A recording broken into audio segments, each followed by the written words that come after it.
حضرت انس رضی اللہ عنہ فرماتے ہیں کہ نبی اکرم صلی اللہ علیہ وسلم نے فرمایا، اذان اور اقامت کے درمیان کی جانے والی دعا رد نہیں ہوتی۔ حضرت ابو ہریرہ رضی اللہ عنہ بیان کرتے ہیں کہ نبی اکرم صلی اللہ علیہ وسلم نے فرمایا، جو شخص چل کر مسجد میں آئے، اس کا ہر قدم ایک گناہ کو مٹاتا آتا ہے، اور مسجد میں آتے اور واپس جاتے ہوئے ہر قدم کے بدلے میں ایک نیکی لکھ دی جاتی ہے۔ ایک فقہی مسئلہ، وہ انجیکشن جو رگ میں لگایا جاتا ہے، اس سے وضو ٹوٹ جائے گا، کیونکہ سوئی رگ میں پہنچنے کا یقین اس وقت ہوتا ہے جب سرنج میں خون آ جائے۔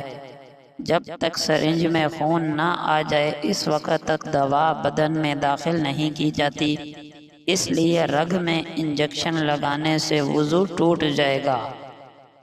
قیمتی نصیحت، زمین پر اکثریت میں ایسے لوگ ہیں جو دکھ، درد، تکلیف، اذیت، فریب، دھوکہ تو انسانوں کو دیتے ہیں، لیکن معافی اللہ سے مانگتے ہیں۔ ظلم اتنا بڑا گناہ ہے کہ ظالم جب تک ظلم نہ چھوڑے، اس کے حق میں بزرگوں کی دعائیں بھی جو کبھی رد نہیں ہوتیں، قبول نہیں ہوتیں۔